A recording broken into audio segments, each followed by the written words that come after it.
Three Chinese-flagged oil tankers just crossed the Strait of Hormuz under Iranian escort, and the reason the U.S. Navy's response happened in under 90 seconds is not about oil.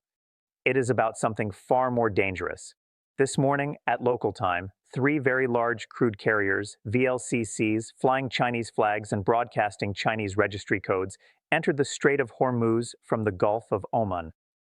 They were escorted by two Iranian Navy frigates and a fast attack craft formation. The tankers were running full transponders. They were not dark. They were not spoofing their locations. They were broadcasting their identity, their speed, their heading, everything. This was not an evasion. This was a demonstration. And within 90 seconds of those tankers entering the strait, the USS Chung Hoon, an Arleigh Burke-class guided missile destroyer, and the USS Paul Hamilton, another Arleigh Burke destroyer, moved to intercept. Not shadow. Intercept. The destroyers positioned themselves directly in the tanker's transit path and, according to ship tracking data confirmed by USNI News, forced the lead tanker to alter course by 12 degrees to avoid collision. The Iranian frigates matched the maneuver. The U.S. destroyers matched again. For 16 minutes, 5 warships played a game of nautical chicken in one of the narrowest and most strategically critical choke points on the planet, while 3 oil tankers worth a combined $380 million in crude oil sat in the middle. And then something happened that should have triggered every alert at the Pentagon, at CENTCOM, and in the White House Situation Room. The tankers did not stop, they did not turn around. They kept moving, and the U.S. destroyers let them pass. Before I show you why that 16-minute standoff is not about freedom of navigation or oil shipments or even the blockade, and why what happened next in Beijing and Washington reveals a shift in the entire structure of this confrontation, if you are following this crisis and you want the story nobody else is connecting, you should be subscribed right now.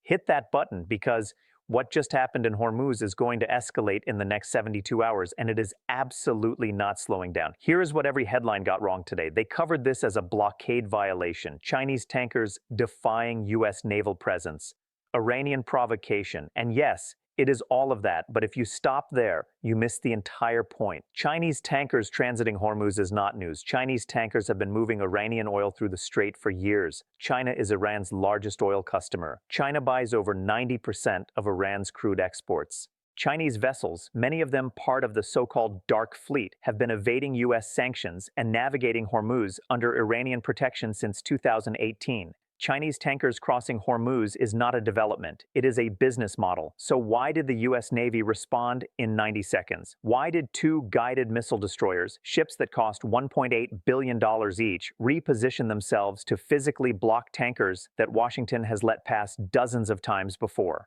Why did the U.S. escalate a routine sanctions evasion operation into a direct naval confrontation that could have turned kinetic in seconds? Because this time was different. And the difference was not the tankers. The difference was the timing. And the difference was the message, because the United States did not intercept those tankers to stop oil from moving. The United States intercepted those tankers to send a signal to Beijing. And the signal was this: you can buy Iranian oil. You have been doing that for years and we have tolerated it. But if you start escorting those tankers with Chinese warships, if you start treating Iranian waters as neutral waters where Chinese vessels have guaranteed safe passage, if you start using your Navy to protect sanctions evasion as though it is legitimate commerce, then we will treat every Chinese-flagged tanker in this region as a blockade runner. And we will stop them.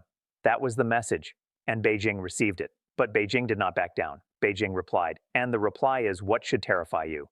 Because 6 hours after those tankers passed through Hormuz, 6 hours after the U.S. Navy forced them to alter course but ultimately let them through, China's Ministry of Foreign Affairs held a press briefing in Beijing, and the spokesperson Mao Ning was asked directly about the incident.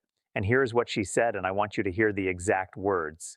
China's right to lawful maritime commerce is not subject to the unilateral declarations of any single nation. Chinese vessels engaged in legitimate trade operate under the protection of international law and, when necessary, under the protection of the People's Liberation Army Navy. Any attempt to obstruct that commerce will be met with resolute countermeasures. Read that again. Under the protection of the People's Liberation Army Navy. China just said out loud in an official Ministry of Foreign Affairs briefing that it will use its Navy to protect tankers moving Iranian oil. That is not a diplomatic protest. That is a declaration.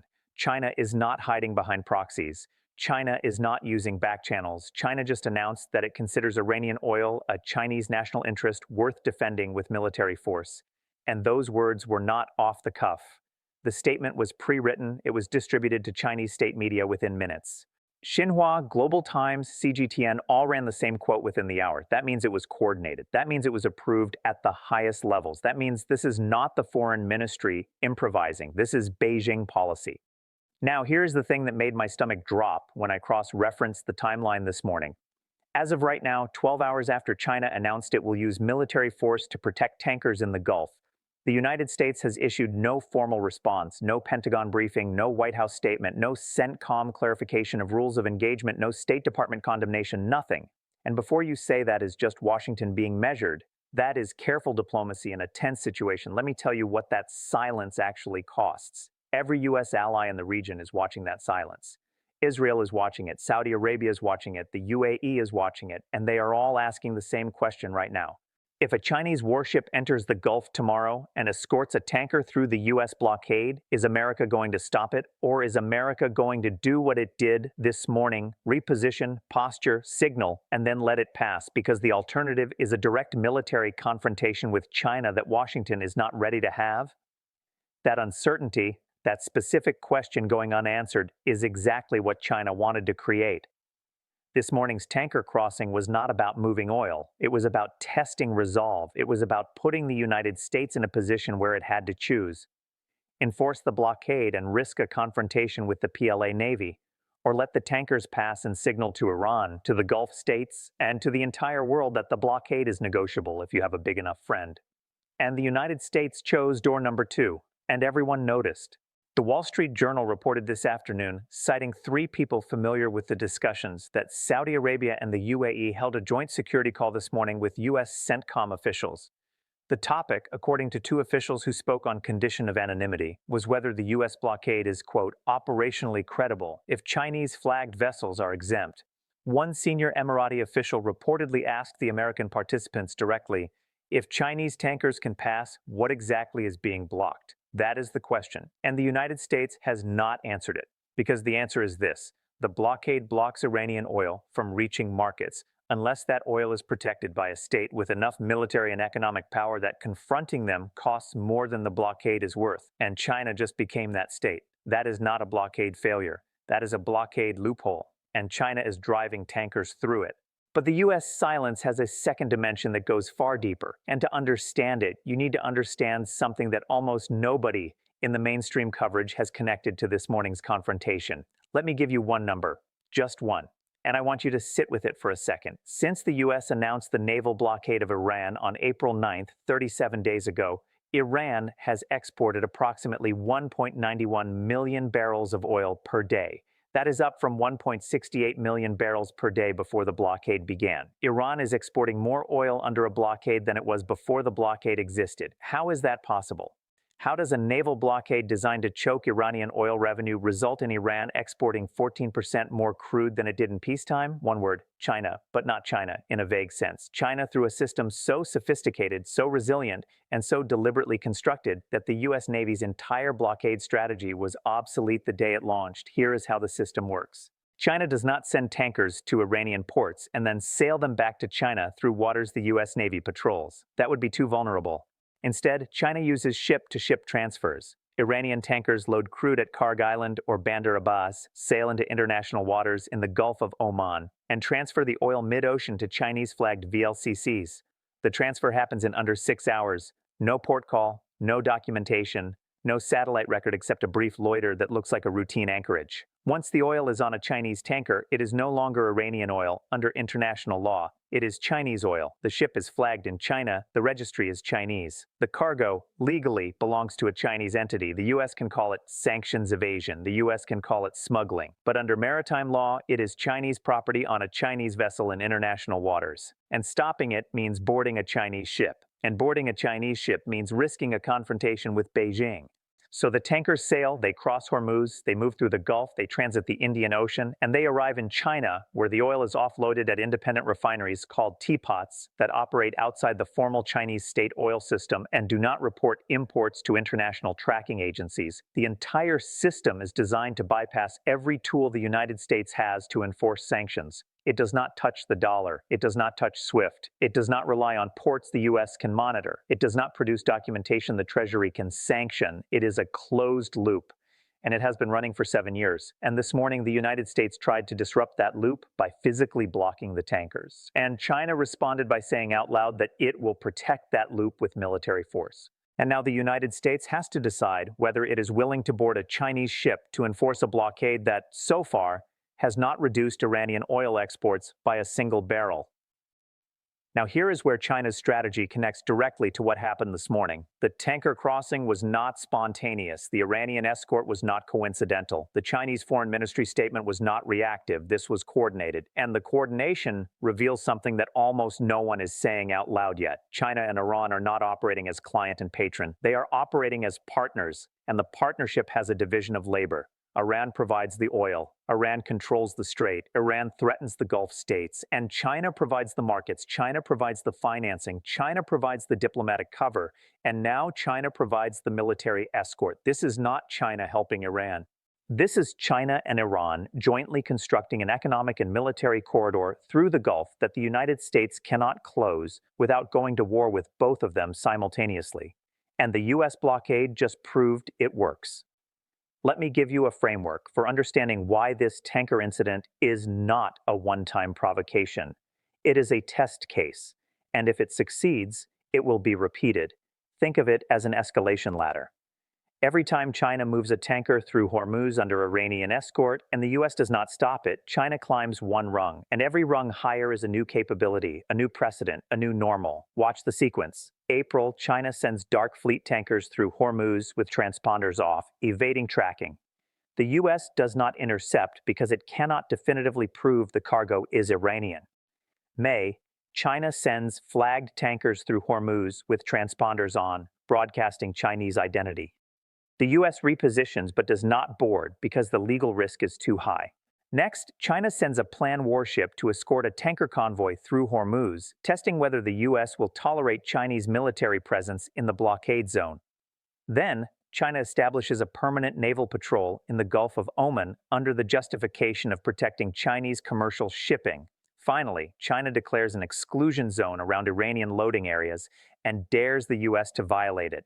Each step is incremental, each step is deniable, but cumulatively, they add up to this. China replacing the United States as the dominant naval presence in the Gulf without firing a shot, just by escorting tankers and daring Washington to stop them. And here's the question that mainstream coverage is completely, bafflingly failing to ask. If China is willing to use its navy to protect Iranian oil shipments, if China is willing to risk direct confrontation with U.S. warships to keep that oil flowing, if China has built a 7-year-old sanctions evasion system that the U.S. blockade cannot disrupt, then what is America's strategy for actually stopping Iranian oil exports? Specifically, not the blockade as it is currently designed because that is not working, not sanctions because China ignores them, not diplomacy because China just declared it will protect the tankers militarily. What is the plan? Because right now, the U.S. is running a blockade that stops ships from countries that were not shipping Iranian oil in the first place, while the one country that is shipping 90% of Iranian crude sales right through it with a foreign ministry statement saying, "Try and stop us." A blockade that does not block the primary customer is not a blockade. It is theater, and the audience is starting to notice.